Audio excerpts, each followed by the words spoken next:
I was talking to a friend the other day, someone who's usually pretty checked out of politics.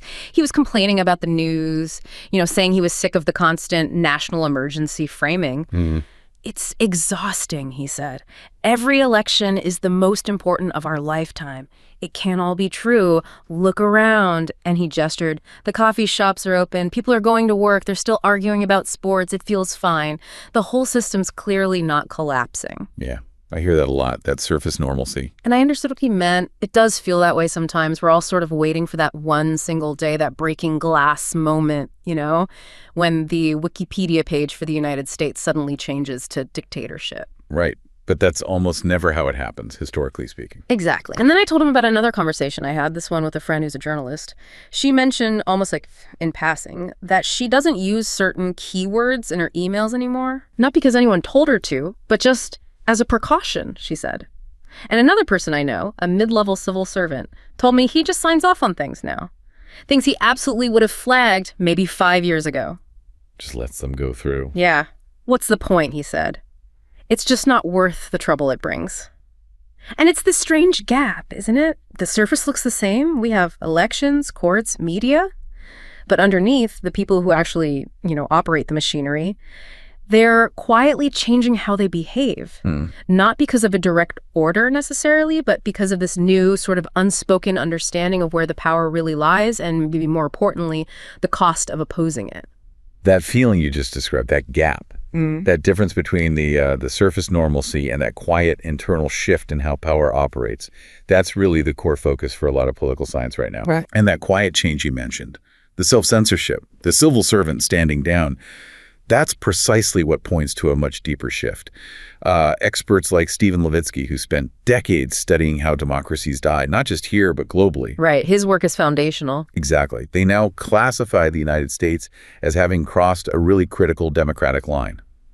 The assessment is that it's no longer considered a full democracy, but rather what they term a competitive authoritarian regime. Wow. Okay, that's a staggering diagnosis. We really need to unpack that right away. You emphasize this is a classification based on current reality, right? Not just predicting some future collapse. That's crucial, yes. It's a diagnosis of the system now. But I imagine for a lot of listeners that's confusing. I mean, if we still have elections, and they seem pretty robust most of the time, if we have opposition parties campaigning openly, if the courts are still technically operating, how can we have crossed that threshold? What's the measurable, the key difference between a full democracy and this competitive authoritarian system you're describing? It's a great question. The measurable difference really lies in the environment of opposition, not just the formal existence of institutions.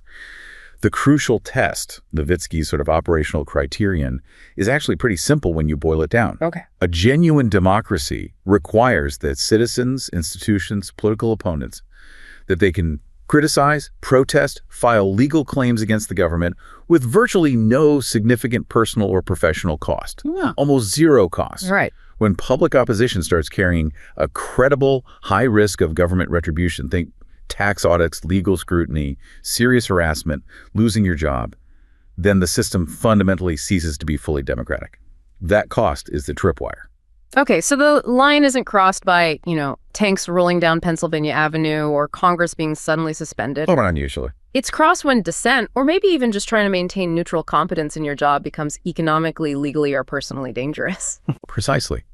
And let's look at how that cost is imposed. Yeah. It's often not through formal law, right? It's through the political climate that results. Think again about that individual you mentioned, the public official just trying to do their job. Yeah, the civil servant. Or take the case of a local election supervisor.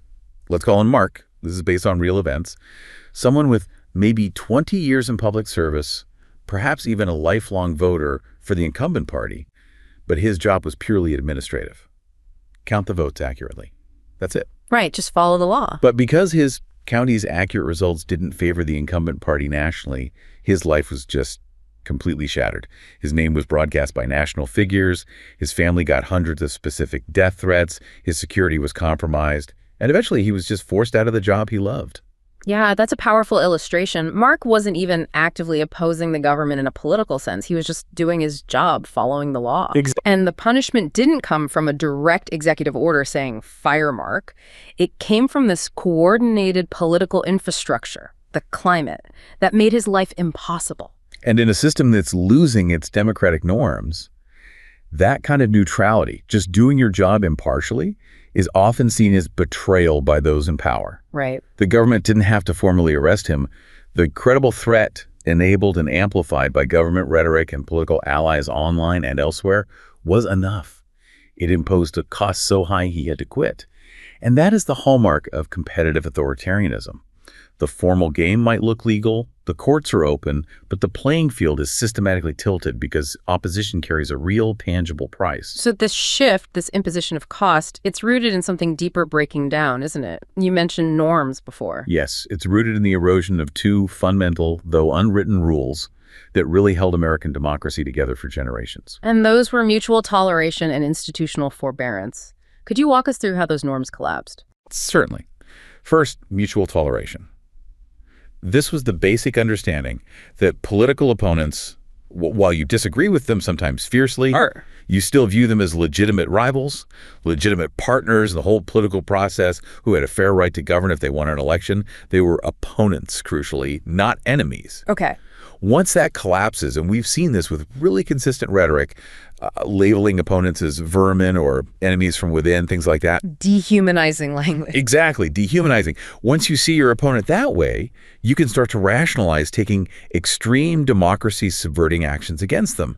Why respect the rules of the game if the person across the aisle is, in your view, trying to destroy the country? It lowers the barrier to extreme actions. It does. And second, there's institutional forbearance.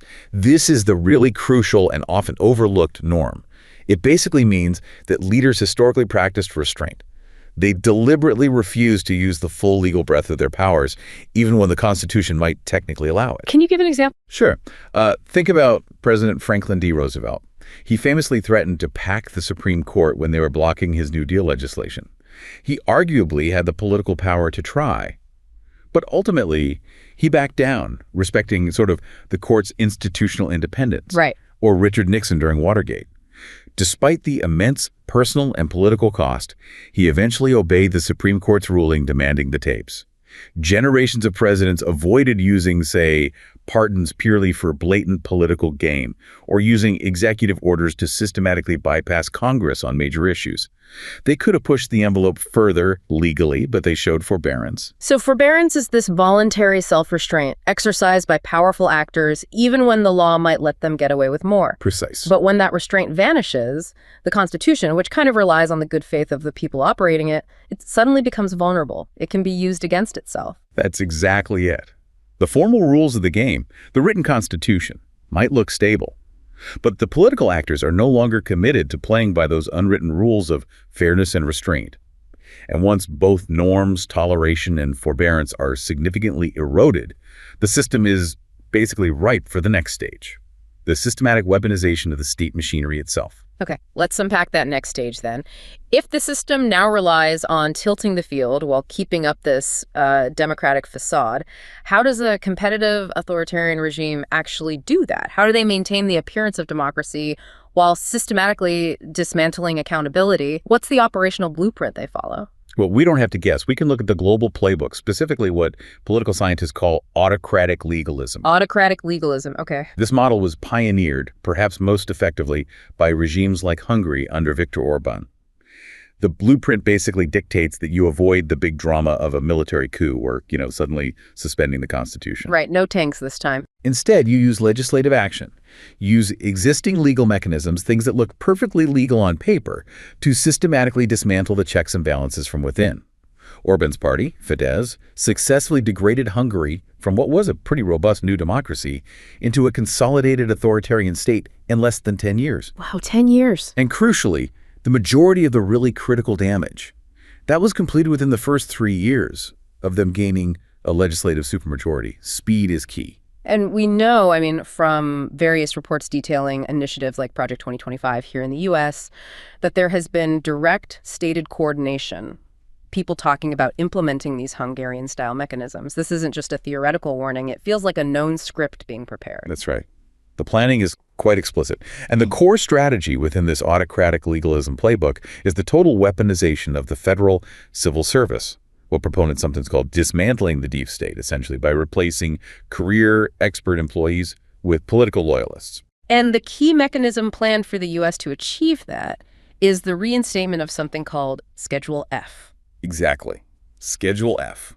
Let's delve into Schedule F, because the scale of this plan, when you look at the numbers, is pretty staggering. It sounds like a dry, bureaucratic tweak, but it seems like it has profound consequences. Oh, it's arguably the single most important institutional mechanism in the autocratic legalism playbook as applied to the U.S. context. Schedule F is basically an executive order mechanism. It allows the president to reclassify potentially tens of thousands of federal civil servants. Tens of thousands? Yes, transforming them from merit-based career employees, people who have protections and can generally only be fired for cause, for misconduct or poor performance, into at-will political appointees, like cabinet secretaries' aides who serve entirely at the pleasure of the president. And how many people are we talking about? Initial estimates suggest this could affect up to 54,000 federal employees. 54,000. 54,000. And these aren't just, entry-level clerks. These are often the mid to senior level managers, the lawyers, the policy analysts, the scientists, the people who actually know how the government works day to day and uphold the institutional memory and expertise. So instead of a neutral bureaucracy that's supposed to be dedicated to administering the law consistently, regardless of who's in the White House, you could suddenly have an army, as some proponents have termed it, of vetted loyalists installed in key operational roles across the government. That's the goal. What kind of roles are we talking about specifically? Is it just press secretaries and advisors? No. Far beyond that. We're targeting the real regulatory muscle and the institutional legal integrity of the government. This includes potentially thousands of lawyers and policy experts throughout the Justice Department, obviously critical, but also high-level managers in agencies that regulate the economy and the environment. Think the Department of Energy, the EPA, Environmental Protection Agency, OSHA, Occupational Safety and Health Administration, the Federal Trade Commission, agencies dealing with international trade. The ones that make rules that affect businesses and daily life. Exactly. These are the people who draft the regulations, who conduct the investigations, who enforce the laws, and who provide the technical, scientific, or legal advice that's supposed to stop illegal or improper actions before they happen. Okay, but wait a second. If you suddenly fire or reclassify so they can be fired, 54,000 experienced senior civil servants, regardless of who you replace them with, wouldn't that just cause institutional chaos? Wouldn't the government simply grind to a halt and be unable to function, even for the loyalists trying to run it? That's a really critical point, and the answer, based on observing similar moves elsewhere, is that the initial chaos is often seen as a feature, not a bug, for the incoming administration. How so? Well, while the initial functioning will absolutely degrade, perhaps significantly, the resulting vacuum serves two immediate crucial purposes for an administration pursuing this strategy. First, it clears the decks. It gets rid of anyone with the institutional knowledge, the ethical commitment, or maybe just the political independence and standing to obstruct the new agenda. Removes the roadblocks. Precisely. And second, it allows the replacement of that neutral, merit-based expertise, not just with loyalists, but with ideologically aligned personnel. This isn't just about consolidating political power. It's often about achieving deep regulatory capture and silencing technical or scientific dissent on issues like climate change or economic policy. And the effect on those who remain. It instantly creates a massive chilling effect across the entire remaining civil service. If you're a career employee and you see your colleague 2 offices down, someone with years of good performance reviews suddenly fired without cause under Schedule F, you're absolutely not going to question a legally dubious policy or a scientifically unsound directive coming from above. You'll keep your head down. Okay. So once the state is packed, or perceived to be packed, with loyalists in these key agencies, Justice, FBI, IRS, how is that power then deployed against opponents? What are the 3 primary goals of this newly weaponized state that really define competitive authoritarianism in practice? Right. The weaponized state in this model is typically used for 3 primary, often nonviolent ends, and they're all designed to impose that cost of opposition that we talked about earlier, the thing that defines the regime. Okay, what's the first one? First is targeted prosecution. Now, elected autocrats, or those aspiring to be, rarely charge their main critics with treason or sedition. That's politically messy, often looks bad internationally. Right. Instead, they tend to utilize more mundane, often complex, offenses. Things like tax evasion, alleged corruption, violations of arcane financial regulations, or complicated campaign finance laws. Things that are hard for the public to follow. Exactly. And the sheer complexity of modern life, especially for anyone involved in business or public affairs, means that if investigators look hard enough, they can almost always find some kind of petty financial or administrative infraction, or at least create the appearance of one. So the goal isn't always even conviction. Often the primary goal is not conviction, but harassment. We saw this clearly in Hungary, where Orbán's government systematically used heightened tax audits and endless legal scrutiny against independent media outlets, against opposition-run city governments, against critical universities. How does that work? Think costly defamation suits, continuous investigations that never quite conclude, invasive tax inquiries. They're designed to harass, to drain resources, and to financially bankrupt critics, rival politicians, and key civil society groups, regardless of whether they ever win the case in court. So in other words, you don't necessarily need to veil your critics anymore. You just need to bankrupt them or make their lives so miserable through continuous legal scrutiny that they're forced to retire or shut down their newspaper or just stop speaking out. That's precisely the strategy. The process is the punishment. Okay, what's the second goal? The second goal is co-opting civil society, or, more accurately, starving it. The weaponized state targets the financial lifeblood of the groups that do pro-democracy work or advocate for civil rights or environmental protection. How do they target the money? It's often indirect. They achieve it by imposing heightened legal and tax scrutiny, not just on the groups themselves, but on their donors, whether those donors are large foundations, wealthy individuals, or corporations. Go after the source. Exactly. By making it risky or just administratively burdensome and costly for businesses and affluent individuals to support opposition groups or critical NGOs, you effectively dry up their financial support. It creates a kind of starvation effect that significantly weakens their operational capacity, often without needing to directly shut them down or pass laws against them. That's subtle but effective. And the third goal? The third goal is essentially running a protection racket. A loyalist justice system, from the attorney general down to line prosecutors, is deployed to shield government officials, political allies, and friendly media figures from any investigation or prosecution for potentially anti-democratic acts. Give me an example. This means systematically turning a blind eye to, say, coordinated political violence or harassment against opponents like we saw with election officials. Or it could mean declining to investigate credible allegations against allies for efforts to manipulate elections, or engaging in clear financial conflicts of interest or other forms of misconduct. The regime basically defines who is protected from the law and who is targeted by it. Okay, so that systematic weaponization, targeting critics, starving civil society, protecting allies, leads directly back to that chilling psychological consequence we touched on earlier, doesn't it?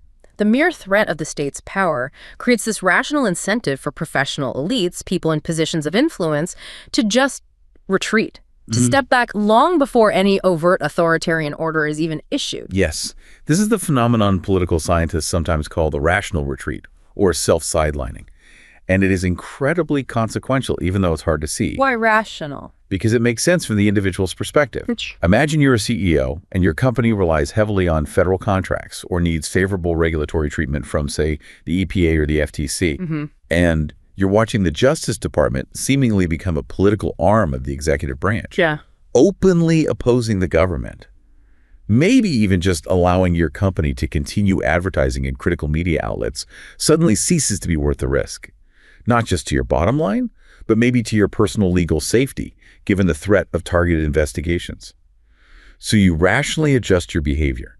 You stay quiet. Who exactly is retreating in this scenario, and what does it look like on a daily basis? Not like they announce it. Oh, it's quiet. It looks like an editor-in-chief at a major newspaper suddenly softening the headlines on sensitive investigations, maybe because they fear a crippling defamation suit from a well-connected figure, or intrusive tax audit of their company. Okay. It looks like a university president preemptively deciding not to approve curriculum changes or invite certain speakers that might draw the ire of the executive branch and potentially jeopardize billions in federal research funding. And maybe most critically, it looks like that bright, principled young lawyer who decides not to run for office after all because they see the personal attacks and financial ruin faced by others. Or it looks like the potential whistleblower inside a key government agency who observes the protection racket for allies and the targeting of dissenters and rationally decides to keep silent. The personal cost, the financial ruin, the harassment of your family is simply too high. And while each of these individual decisions is perfectly rational for self-preservation, the collective consequence is just devastating for democratic health, isn't it? Absolutely. Societal resistance weakens organically. The media environment grows less critical, less probing. The space for dissent shrinks, and the authoritarian trend accelerates, partly because the pool of willing, capable opposition has been depleted through these individual, rational choices. What makes this so insidious, I suppose, is that this depletion of societal opposition is often really difficult to observe, let alone quantify. That's exactly right. We can't easily measure the powerful opposition editorial that was never written, or the vital investigation that was shelved, or the brilliant, principled politician who decided politics was just too dirty and dangerous and never ran. This self-sidelining allows the regime to succeed in weakening resistance, often without resorting to mass arrests or overt repression, which helps maintain that facade of competitive politics while fundamentally rigging the game. Okay, so if the constitutional checks of the formal rules like separation of powers, judicial review, if they're failing because the necessary political norms like mutual toleration and institutional forbearance have collapsed, then we really have to ask what's driving that collapse, what's fueling this lack of commitment to democratic rules. And this brings us, I think, to the core structural root, deep political division. That's exactly where we need to pivot. If the institutions aren't self-correcting, we have to look at the underlying political environment. The fundamental problem driving this in the U.S. isn't just that people disagree on policy that's normal. It's the way people disagree. And crucially, how our specific system amplifies that disagreement to dangerous levels. And this requires us, I think, to understand the difference you alluded to earlier, the difference between standard ideological polarization and something else, something called effective polarization. Exactly. Ideological polarization just means people have different beliefs about the ideal tax rate or the role of government in healthcare. That's normal, even healthy in a democracy. And actually, studies suggest the U.S. isn't necessarily more ideologically polarized than many stable European multi-party systems. Really? That's surprising. Yeah. The uniquely destructive problem here, and where the U.S. really stands out, is the exceptionally high level of effective polarization. This isn't about policy disagreement, it's about deep, intense personal dislike, fear, and often the outright dehumanization of political opponents. So it's not, I think your tax plan is wrong. It's, I think you are a bad, dangerous person because you support that tax plan. Precisely. Partisans increasingly view the other side not just as mistaken, but as fundamentally morally corrupt, dangerous, un-American, and an existential threat to the nation itself. And it's that visceral hatred, that fear, that connects directly back to the failure of institutional forbearance we discussed. Absolutely. If I genuinely believe that you and your party represent an existential threat, if I think you're vermin, to use that charged term we discussed, then I'm not only willing, but I might feel morally obligated to tolerate or even rationalize anti-democratic actions taken by my own leaders. Yeah. As long as it keeps you out of power, anything becomes justifiable to stop the perceived enemy. So the polarization fuels the authoritarian impulse, or at least the tolerance for it.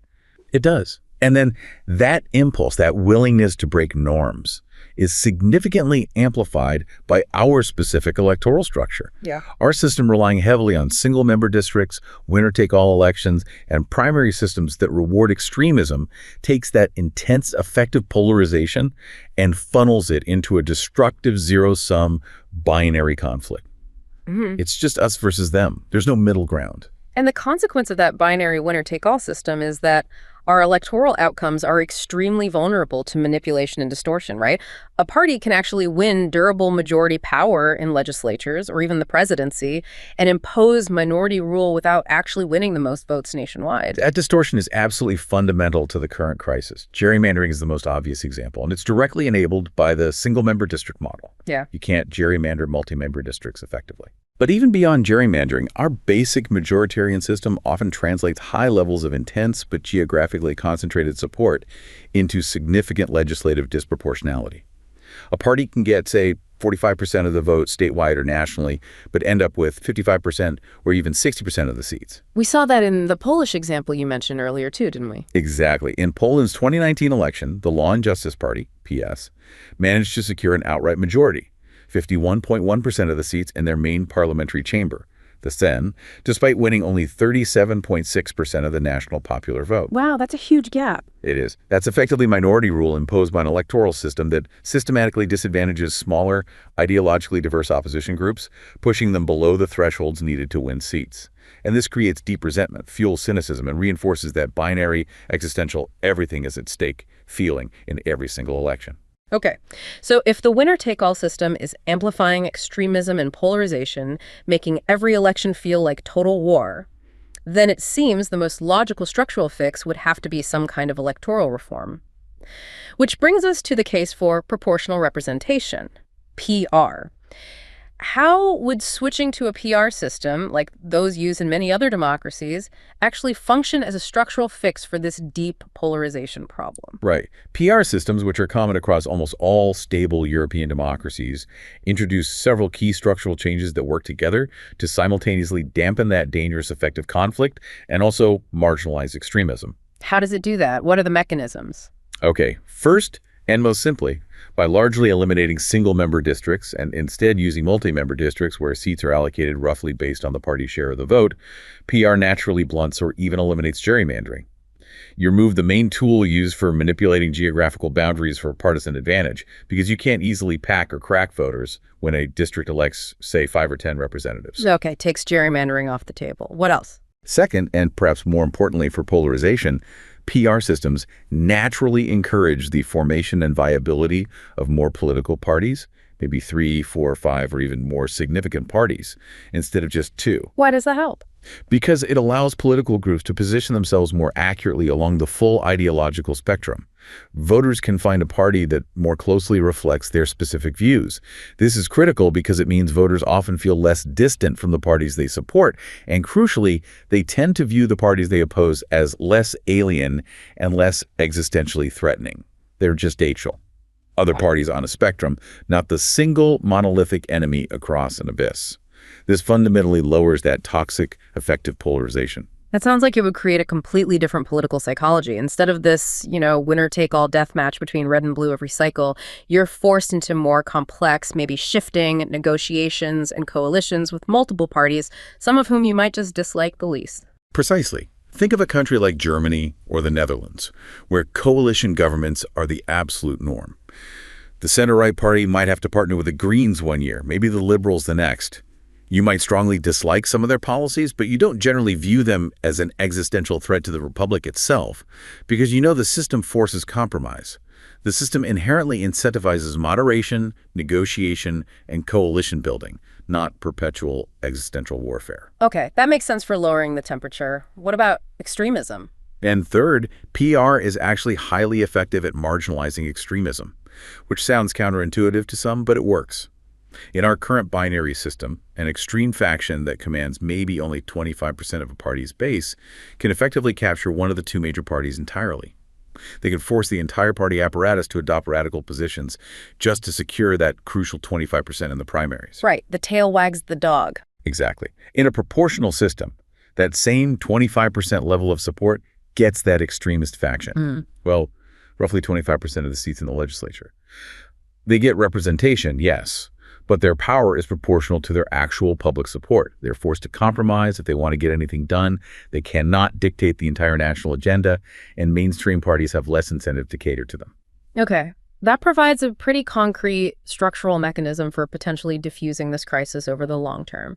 But given the dire state you described earlier, that we might already be in a competitive authoritarian environment, the crucial point now seems to be that this situation is reversible, right? You said the window is still open. We need to look at what that extraordinary politics requires, drawing lessons from successful global democratic reversals. Absolutely.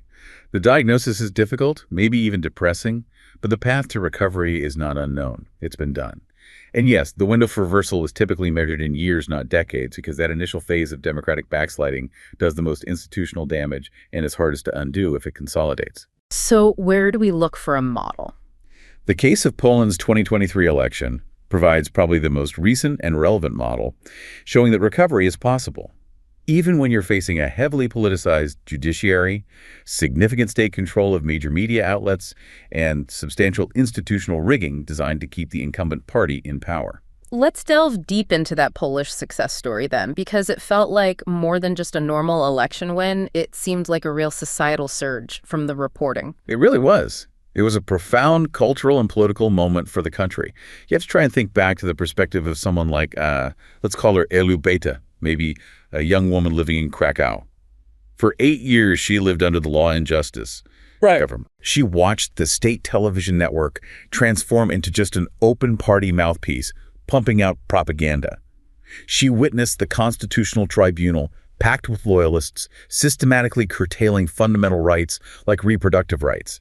She, and many like her, felt this profound, almost suffocating sense of hopelessness, a feeling that the system was fundamentally closed off, that their votes didn't matter anymore. Overcoming that deep apathy and cynicism required an absolutely extraordinary combination of forces. So what was that specific combination? What broke through the institutional traps that PS had spent years setting up? It really came down to 3 key elements working in concert. First, unify opposition. Now, crucially, the opposition wasn't ideologically monolithic. It wasn't one big party.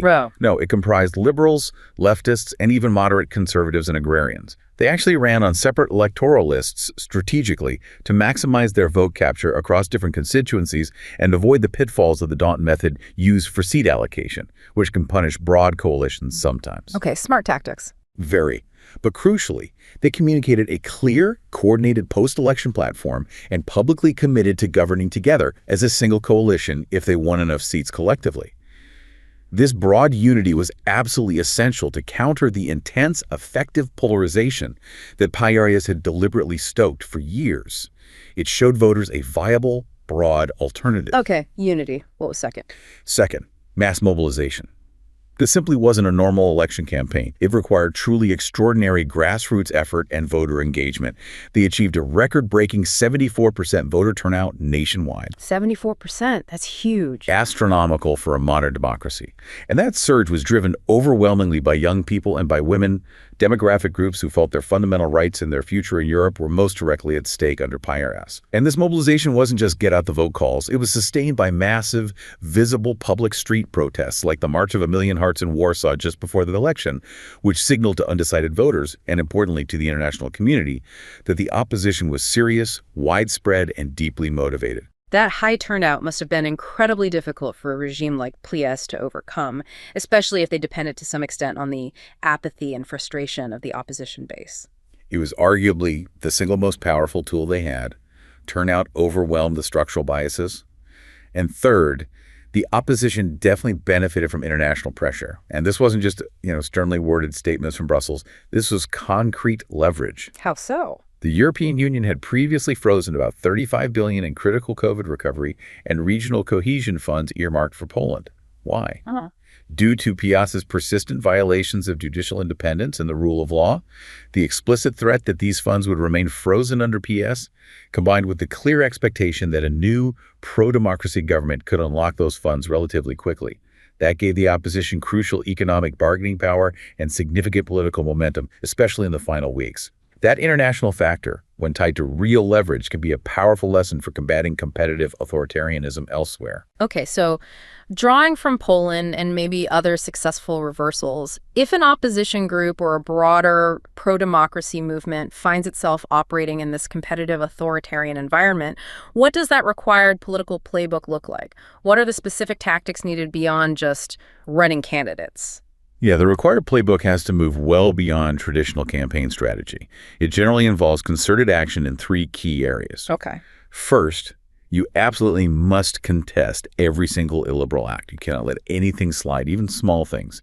You have to use every existing institutional mechanism available, filing lawsuits using parliamentary procedures, leveraging state legislatures where you have power, fighting in local elections to slow down obstruction, to raise the cost for the incumbents. Even if you lose most of those fights. Even if you lose most of them.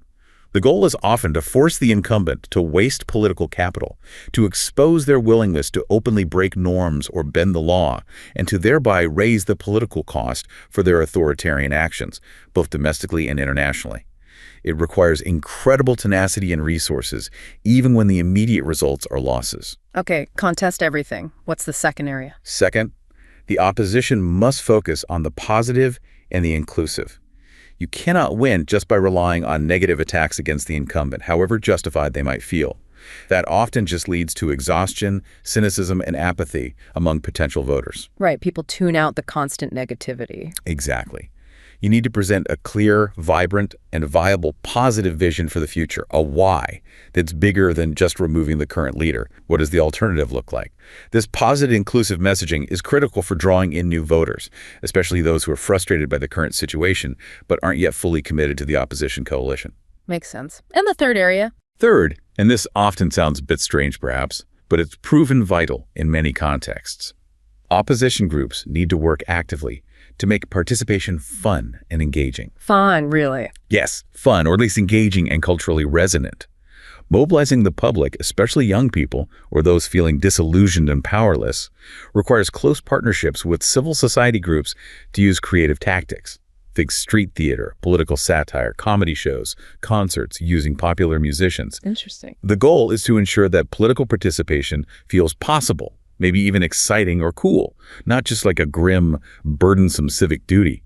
In places like Slovakia, for example, organizers successfully used humor and creative public displays to deliberately build a climate of optimism, which they found was necessary to overcome the pervasive feeling that the election was rigged or that their votes wouldn't count anyway. That cultural engagement piece seems really important, and it ties directly into the resilience of civil society itself, doesn't it? Because when the state is weaponized, as we discussed, civil society groups and independent media become almost the last lines of defense. They absolutely do. They are critical infrastructure for democracy.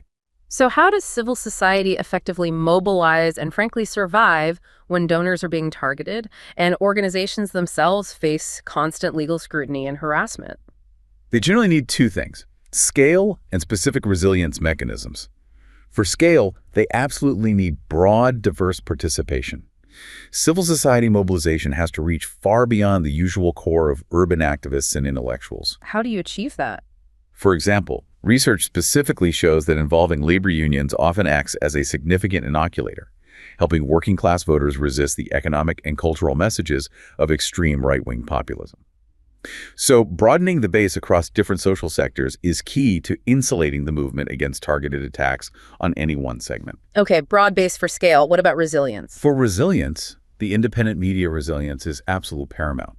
Media actors, journalists, editors, publishers, they have to recognize and accept their fundamental role as what one scholar called the matrix of nearly every other form of freedom. That's a powerful phrase. It is. And they face intense, continuous harassment in these environments. State-influenced buyouts of their outlets, arbitrary tax investigations, crippling unjustified lawsuits, often called SLAPP suits, constant rhetorical attacks labeling them enemies of the people. So how do they survive that onslaught? To survive this kind of systemic threat, media outlets need to double down on professional standards. Rigorous fact-checking, clear corrections. They need to increase transparency, maybe by publicly publishing their ethics codes and ownership structures. And crucially, they need to rely on robust professional associations and networks to provide legal aid, financial support, and solidarity to individual journalists and outlets when they come under attack. They also need to ensure their own internal governance is absolutely unassailable to resist political co-option or financial pressure. Survival becomes a collective effort. This entire framework, from the diagnosis to the reversal strategies, suggests that the window for action for reversal is really quite immediate. You said it's measured in the years ahead because that initial phase of backsliding is the most damaging and hardest to reverse. Yes, the urgency is real. Therefore, it seems the next crucial battlefield, especially in the U.S. context, isn't solely the national election cycle, but leveraging the unique structural power of the states, using the architecture of American federalism itself. This is perhaps the most unique and potentially powerful advantage the U.S. constitutional structure offers in terms of resisting a slide into competitive authoritarianism, compared to more centralized states like Hungary or Poland. How so? Our constitutional structure provides a crucial and historically tested check. State governments cannot simply be compelled by the federal government to actively enforce federal law. The Supreme Court has upheld this anti-commandeering principle multiple times. Right. This principle has been used, often controversially, by states across the political spectrum to resist federal mandates in areas ranging from immigration enforcement, sanctuary cities, to gun control laws, to environmental regulations. Now, that same principle becomes arguably the most potent institutional tool available for pro-democracy state governments facing federal overreach. That's fascinating and certainly politically complex. We're essentially talking about potentially using the very principle of federalism and states' rights, which historically has often been associated with conservative resistance to federal power, sometimes for illiberal ends, using that same principle as a pro-democracy shield against a potentially illiberal national government. The legal foundation itself is neutral, even if its historical application is varied. And pro-democracy state governments absolutely have the constitutional authority, many scholars argue, to use this power proactively to protect civil liberties and economic stability for their residents through organized legal non-cooperation. What kind of specific legal actions could state officials, governors, attorneys general, state legislatures actually take to mitigate federal authoritarianism using this principle? They have several concrete options, grounded in existing legal authority. First, they can simply refuse state and local agency cooperation with certain federal actions deemed unconstitutional or harmful. This could mean barring local police from assisting federal agencies in deportation efforts targeting perceived political enemies, for example. Or instructing state agencies not to share private data that could facilitate the targeted prosecution or harassment of critics residing in their state.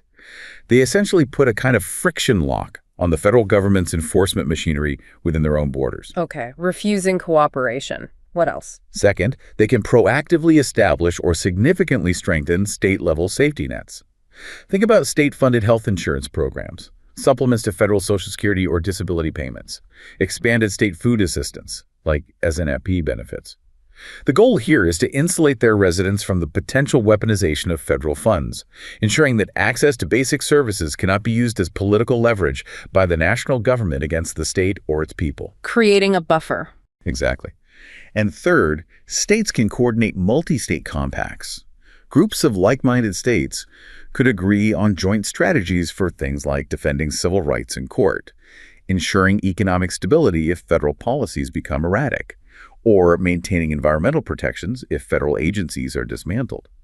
This leverages their collective economic weight and legal power to create a stronger counterweight to federal actions that might target businesses, universities, or individuals within their borders. Okay, the legal precedent seems to be there. The constitutional authority arguably exists for this kind of state-level resistance. But if we circle back to the very first point we made today, the critical importance of the cost of opposition, what's the crucial missing ingredient needed for these state officials to actually deploy this significant power? They have the tools, but will they use them? The critical missing ingredient, almost always, is sufficient political pressure from below. We need that Poland-level effort, but applied locally and at the state level. The legal theory for resistance is sound. The constitutional pathways exist. But state officials, governors, attorneys general, legislators are rational political actors too. Right. They will likely only use this immense legal authority to implement these kinds of potentially confrontational resistance strategies if the perceived cost of inaction, the political pressure applied by their own constituents, by organized civil society groups, by local media demanding they protect their citizens, becomes higher than the perceived cost of potential resistance against the federal government. So it comes back to the people demanding action. It always does. This is why that extraordinary mobilization we saw in Poland isn't just optional for winning elections. It's the essential lubricant for making the constitutional machinery of checks and balances actually work under pressure. Okay. So to try and synthesize this whole journey we've taken, the diagnosis, as you've laid it out, based on political science frameworks, is that the U.S. may already be functioning as a state of competitive authoritarianism, defined primarily not by the absence of elections, but by the imposition of those high personal and professional costs on dissent, which leads to that rational retreat of professional elites and the erosion of norms. That's the core diagnosis, yes. And the sobering reality that the U.S. Constitution alone, the written rules, cannot save us because those constitutional checks ultimately fail when the political will and the unwritten norms supporting them collapse. But, and this seems like the crucial takeaway, the consolidation of that authoritarian system is absolutely not guaranteed. It's not inevitable. Not at all. The Polish case and others prove that reversal is entirely possible. But, and it's a big but, it only seems possible through an extraordinary combination of forces. Sustained mass mobilization, a genuinely unified opposition that manages to bridge ideological divides, and relentless political pressure targeting not just the ballot box, but all the institutional pressure points, including at the state level. That's the hard truth. The window for normal politics, where maybe just voting is enough and you assume institutions will self-correct, that window seems to be closed or closing rapidly. But the window for extraordinary politics, for that higher level of civic engagement and pressure, that remains wide open. So the ultimate test, then, for the system in the years immediately ahead is whether the degree of citizen resistance from ordinary people, from civil society, from state officials, from the media rises high enough to make the cost of continued authoritarian consolidation simply too high for those in power, higher for political actors, for businesses, for civil servants, than the cost of immediate concerted resistance. That's precisely it. The fate of democratic reversal, here and elsewhere, ultimately rests on the actions taken or not taken in the critical years immediately ahead.